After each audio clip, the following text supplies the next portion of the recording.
Let's get to big tech right now because we are getting more information, more reporting about Microsoft being in exclusive talks now to acquire Discord, which is a popular messaging app with gamers.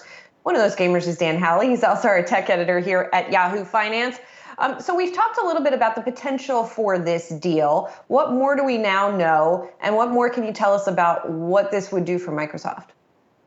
Yeah, so it looks like Microsoft is now in exclusive talks to acquire Discord. Discord had been going back and forth between potentially selling itself to a company or going public in some way. Essentially, what Discord is sort of similar to what we have with Clubhouse, in that it's a chat app, but it's not the same really. You go on there, you start a room, you invite your friends, as many people as you want, and then you can have different discussions. So for the most part, as you said, it's for gaming, where me, for instance, I'll jump on with 4 or 5 of my friends and we'll play Call of Duty almost every night, as long as, time permitting. And it allows people to communicate back and forth. It's easier than jumping on the phone and having like a party line or something like that. And it also is used outside of gaming. So there's book clubs, there's groups that just like to get together. It has been talked about as far as Wall Street Bets go, where there was a conversation on a Discord channel there, although the conversations there tended to be a little bit too blue for some people. And so what Microsoft gets out of this really is the ability to say it owns one of the preeminent apps for gamers out there. Now, they already have chat capabilities in their own Xbox network, their Xbox Live service, where you're able to chat with friends online. But this then would take that to another level. And if you're not using your PlayStation chat or your Xbox chat, chances are you're on Discord. And so this would be huge for Microsoft.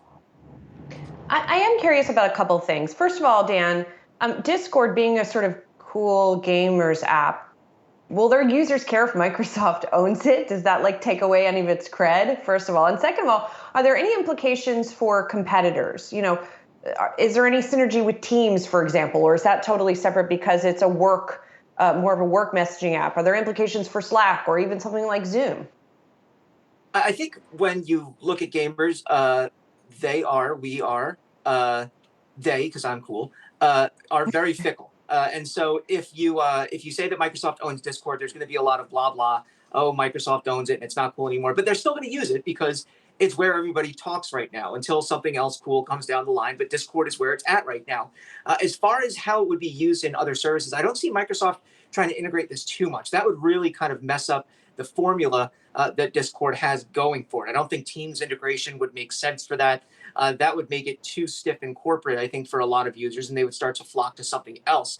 I do think, though, that it does speak to the investment that Microsoft is making in games, and they're going whole hog. They just purchased ZeniMax Media for $7.5 billion. That's one of the massive game studios out there that has games like Fallout, Doom, the Elder Scrolls franchise. So these are big, meaty games that people really love, especially the kind of central gamers who like to put in hundreds of hours into titles. So this idea of Discord being pushed on it makes sense. And just to give you an idea of how mainstream Discord can be, there's different ways that people chat through it for the game Among Us. Which is very popular and became very popular because of the pandemic and the distancing that was involved. But I think that Discord's going to obviously continue to be a big player. I don't see very many other competitors that can touch what Discord has been able to do in such a short amount of time. Dan, you sound like a man fully refreshed and recovered from covering the tech hearing yesterday. What are some of your takeaways from that political theater? Wow, yeah. So really, this was supposed to be about disinformation, misinformation, and Section 230. And we got some conversation around that. But if you were looking for anything concrete as to what lawmakers may be thinking, you were just out of luck. Basically, the conversations had a lot of the same political talking points. We've seen Democrats saying that these companies allow too much misinformation and disinformation without facing any repercussions. Republicans saying that they censor conservative voices. Both of those are, it's hard to prove either way, one way or the other.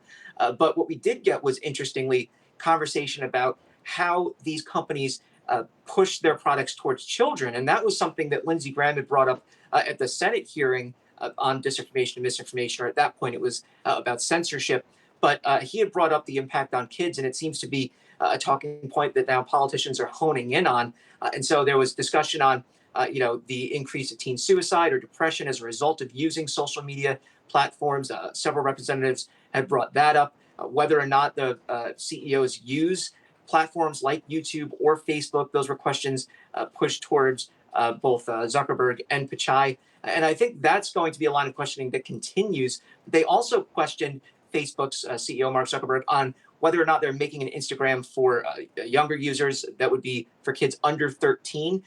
They already have Messenger Kids. It's a Facebook Messenger version for children, a lot more parental controls. And YouTube has YouTube Kids, which is more geared towards children. Obviously, not the same kind of algorithm that you would get out of YouTube, where you start looking at cooking videos and then somehow you're on some 9/11 truther nonsense. But that is really something that they have right now. I think one of the big issues that we're going to have to discuss, though, is what do these politicians want to do with Section 230? Because they're so divided on what the main issue is, nobody has been able to come to an agreement, and so there's not going to be any change. A lot of people, experts that we've spoken to, have said that it's not 230 that the politicians are actually mad at.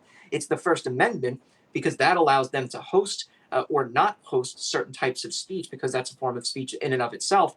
What Section 230 does is allow them to avoid frivolous lawsuits that would then bleed them dry. So that's really where I think the kind of conversation has to go, rather than focusing on the political talking points. But I do have to say the part about children and pushing their products towards children to keep them hooked for longer and longer was very substantive. And I do think that that's going to come up more in the future.